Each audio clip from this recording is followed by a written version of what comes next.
What's up, guys? Gabe Hokins here. I'm going to come to you and I'm going to talk about a really touchy subject that's being talked about a lot right now, especially with the presidential election, and that is the subject of pro-choice. Guys, buckle up. You're going to enjoy this.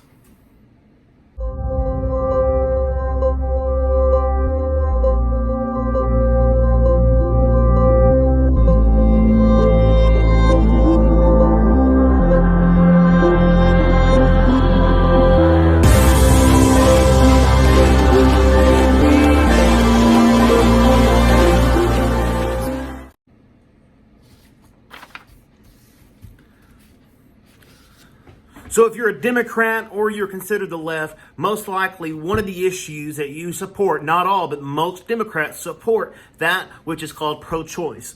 And so I'm going to read a couple articles from different people. One's by Joyce Arthur, who is for the Pro-Choice Action Network. And so one of the things that she said in her article was this: pro-choice people include those who are personally against abortion or feel uncomfortable with it, but who would not impose their viewpoint by law unto all women. We do not advocate abortion over birth. We simply defend the right of women to decide for themselves. And so my question to that is, they say, we do not advocate abortion over birth. We simply defend the right of women to decide for themselves. So my question is, what about the choice of the child? Is the child just out of luck because the woman, whatever? And this is besides rape. Not talking about rape, not talking about non-consent. I'm talking about where they willfully did things to get pregnant, and then they are pregnant by accident or not, and now because they don't want to be a mother or they feel like they're not fit, whatever the reason may be, they choose to abort the child. Where is the choice of the child? You're pro-choice, but you're not pro-choice in general. You're pro-choice for the woman, not for the child. That's one of the issues I have with it. In the same article, it says roughly 1 to 5% of women who come to a clinic for an abortion change their minds after counseling. 1 to 5%. Huge numbers. That's sarcastic. A typical abortion clinic counselor saves far more, and this is what they put, in parentheses, unborn babies in a year than an anti-choice picketer saves in a lifetime. And so what I would say to this Joyce Arthur is that 1 to 5% of women changing their mind is still 95 to 99% of women still have an abortion. It is still wrong. It is not right. It's an atrocity. It's a shame that our future generations are being killed off day in and day out. You want to know some numbers on abortion? Here's some right now. That in 2019, 18% of pregnancies ended in abortion. There was 862,302 abortions that were performed. 71,860 a month, 16,583 a week. That's 2,369 a day, 98 an hour, 1.6 a minute.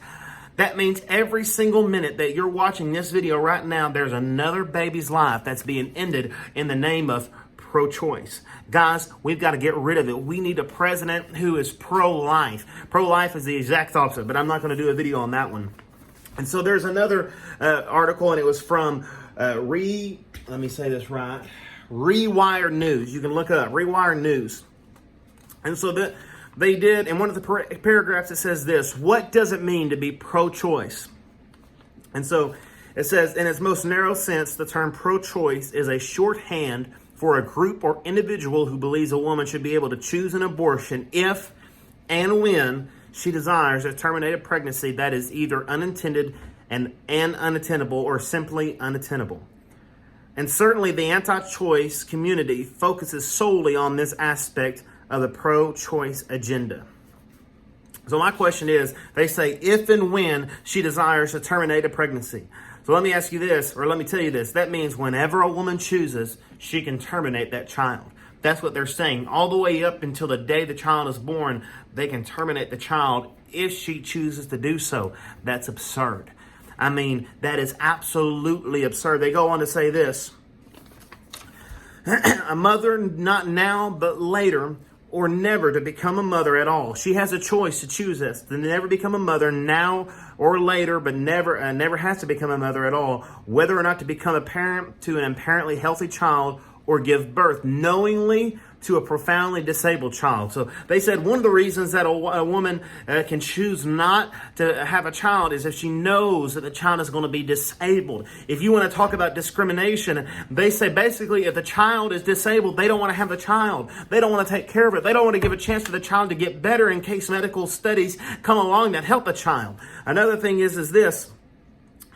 Because of health risk. That means the mother is scared, and I understand that. But if you put yourself in a position where you're pregnant, and I'm not talking about rape, that's a whole other video.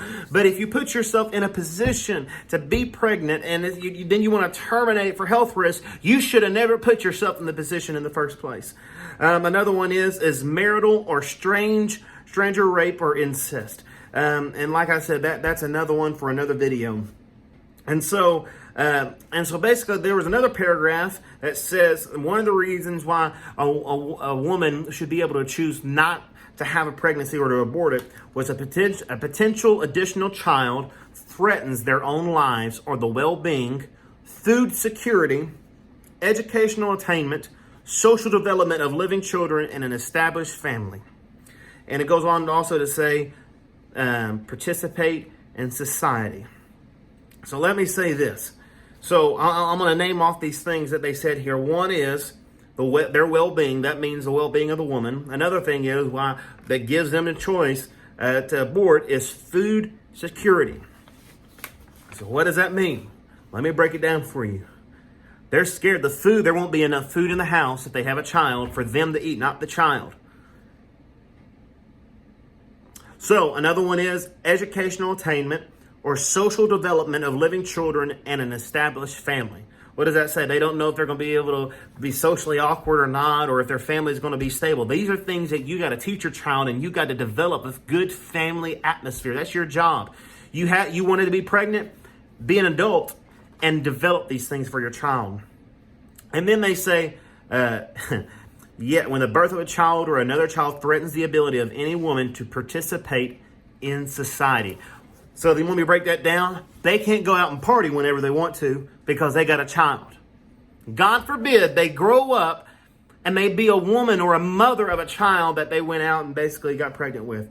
And so they say also being pro-choice means recognizing that no one religious tradition has a lock on what is moral and that others cannot decide for any individual woman how best to balance lifelong responsibilities. So I want to just say a rebuttal to that is that's not true. The Bible has the say so. That's what the United States was founded upon, was good biblical standpoints. And so that is the last say in my opinion. And that's just how I am. And so it also says being pro-choice is profoundly pro-life. Now this is what I found absurd. Pro-life and is about being concerned as much or more about living living woman and the safety and well-being of children actually born into and living in this world as it is about ova, sperm, fertilized eggs, embryos, and fetuses. So I want to go back and tell you what it says. Being pro-choice is profoundly pro-life and it's concerned as much or more about the living woman.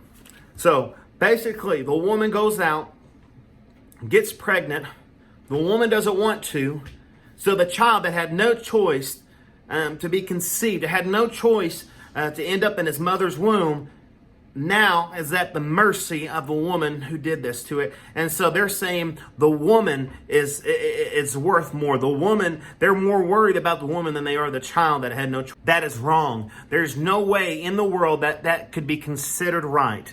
And so my thing is the choice of abortion means the value of life. That's what they're saying.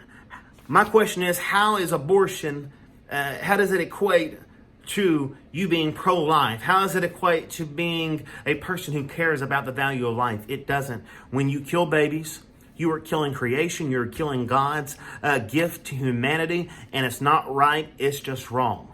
Thanks, guys, for watching. I hope this video told you a little bit about the values and the standpoints of the left. If you liked it, please, please, please like my video, share my video, comment, subscribe to my channel, hit that bell button, and I'll see you guys later.